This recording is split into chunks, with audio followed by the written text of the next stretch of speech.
In case you missed it, new developments have emerged in the Tupac'S murder case. Authorities are reportedly preparing to arrest and question several major figures in the rap industry, including Snoop Dogg, Suge Knight, and Diddy. It's believed that a recent interview with Snoop Dogg may have raised suspicions and prompted federal investigators to take a closer look at his possible involvement. You were with Tupac, though, in regards to Tupac. I heard a story, did you give him different advice that night on where to go? I didn't give him no advice. Right. We wasn't seeing eye to eye. Right. So. Same during the Tyson? Yeah, this incident that I'm explaining to you right now was the day before that. So when they got to Vegas, they went their way, I went back. I mean, when we got to LA, they went to Vegas and I went home. That's why I wasn't in the car. Is it in the car with him? Snoop Dogg recently revealed that he was originally supposed to be in the BMW with Tupac and Suge Knight on the night of Tupac's murder in Las Vegas. But a last-minute change kept him from going.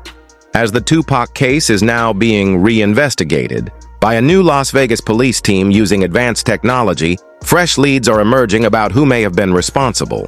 Back then, over 2 decades ago, Snoop was deeply connected to the streets, and some speculate he may have received a warning that Tupac was a target that night, possibly influencing his decision not to get in the car. Federal investigators also uncovered another interview in which Snoop claimed that just 2 days before Tupac's death, he felt that Tupac hated him. I say a week before he was best friend. 2 days before I don't think he liked me. Why? Because we was in New York and it happened. New York, they shot at me and did all kind of shit to me, like just the worst you could think of. And I forgave him. And went and did an interview and was asked, how do I feel about Puffy and Biggie? And I was like, I like it. I want to do some music. And I just rubbed Cuz the wrong way. Like, Charlie, me? How that you? You talking about you want to do a song with this? I wasn't thinking about his emotion. I was thinking about the way I felt at the time. I wasn't into no controversy. I liked the music. They was our friends. We was all friends at one point. This video footage of all of us hanging out. As the internet erupted with speculation, millions of fans began digging into the Tupac case, but one viral thread quickly gained traction above the rest. It centered around the theory that Snoop Dogg had received word that Tupac was allegedly working with federal authorities. Adding fuel to the fire, a resurfaced interview with a law enforcement officer claimed that Tupac was actually an industry plant, supposedly placed to help ease tensions between rival street factions, the Red and Blue Crews.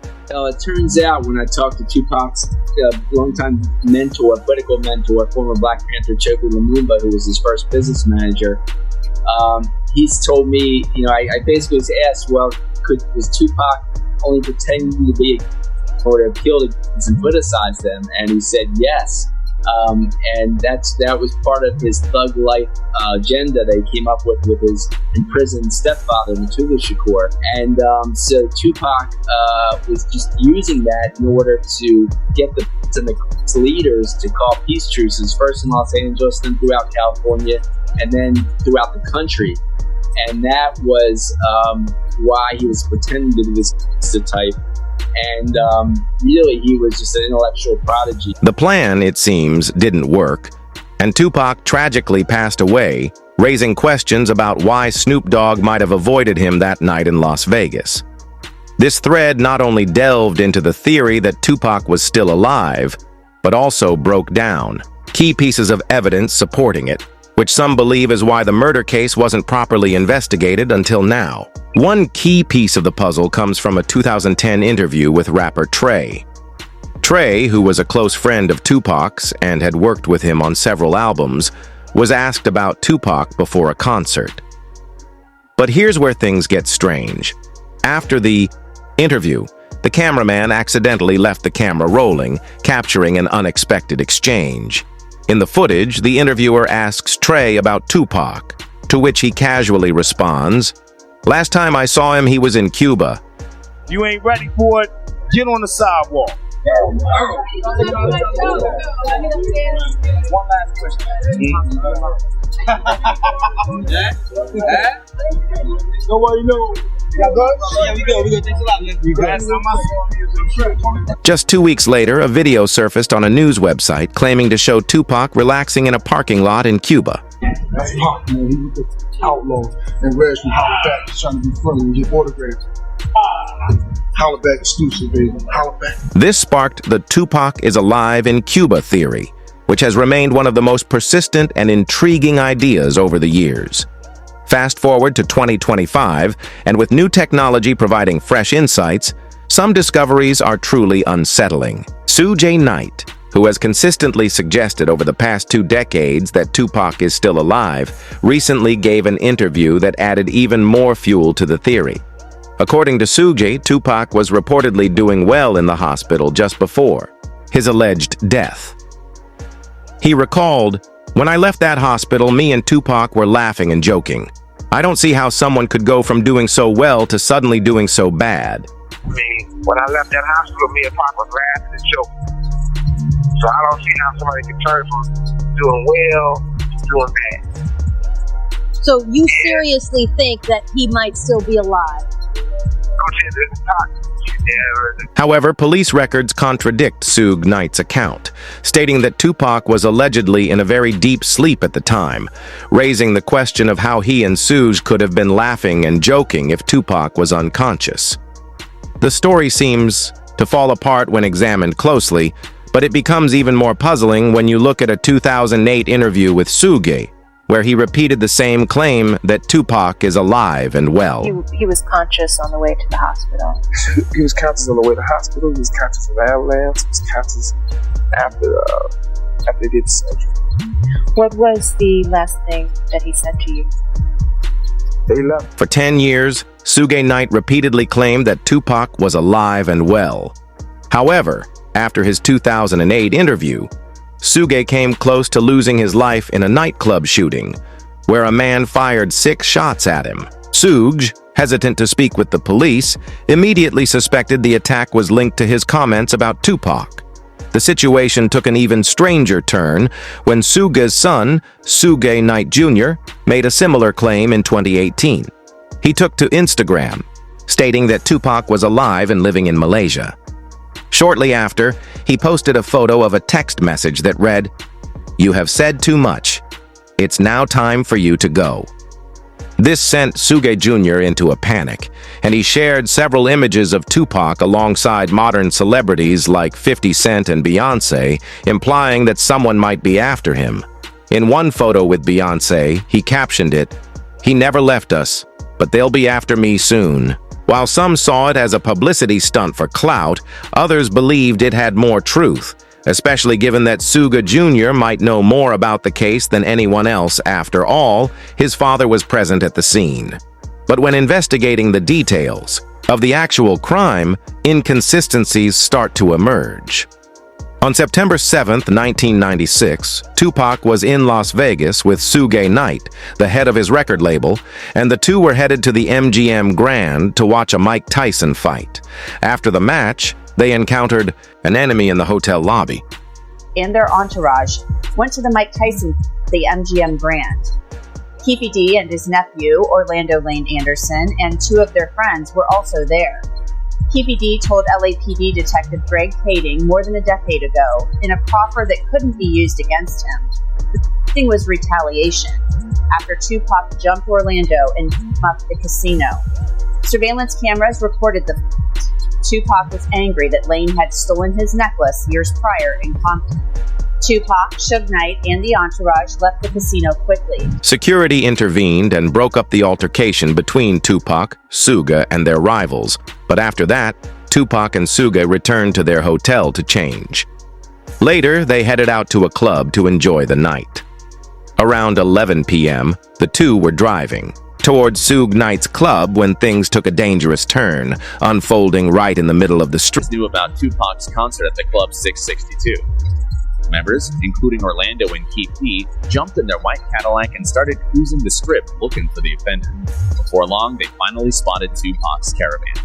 At the intersection of East Flamingo Boulevard and Koval Lane, the white Cadillac pulled alongside the black BMW with Suge on the driver and Tupac on the passenger seats. The back window of the Cadillac rolled twice in the chest, once in the arm, once in the thigh. The aftermath of the incident remained a mystery for over a decade, with the police conducting numerous interviews. However, one interview in particular stood out, an interview with a man named KD, who appeared on DJ Vlad's show.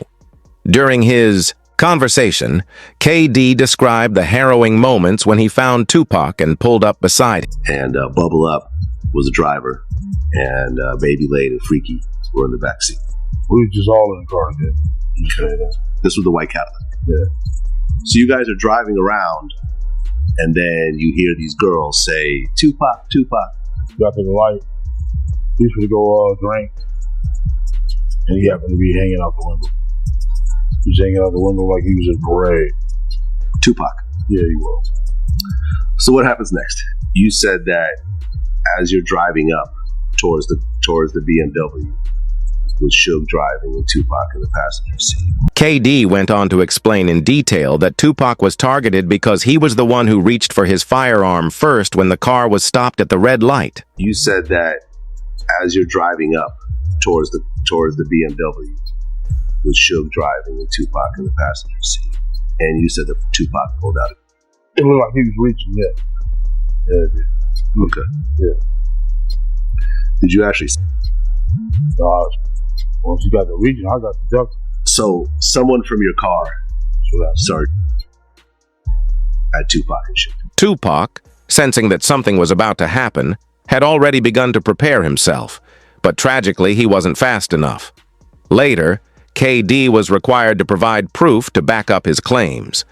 To substantiate his story, he released an interrogation video from the night of the crime, where he confirmed that it was indeed him at the scene. You say Suge looks over, he sees you. He looks right at you. When he looks over at you, and then Tupac's busy getting. Evidently, the story is Tupac's trying to either get out of the back seat or something. Yeah, what do you see happening inside of there? I see him going Suge again. I thought he. So Orlando across Dre. He leaned over and the window rolled down the window. With KD now a primary suspect, the police intensified their investigation. During their probe, they uncovered footage of KD's reaction to Tupac's passing, revealing his true emotions in the aftermath of. I hate that happens and all, I really do, man. It took a lot of people's lives, dude. It did that. Oh God. I feel that was wrong. It was just wrong, purely wrong. You know what I'm saying? I wish it never happened. You know what I'm saying? That's my opinion. It never happened. This is where things take a strange turn. KD wrote an entire book about his involvement in Tupac's death, titled Compton Street Legend.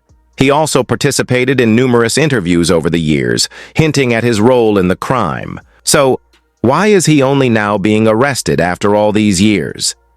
Many fans believe this is part of a cover-up, suggesting that Tupac is still alive, and that authorities are simply targeting an elderly man who was present at the scene, letting the bigger truth slip through the cracks. At the end of the day, it's Hollywood, and with all the twists and turns, the question remains, is Tupac alive, or has he truly passed away?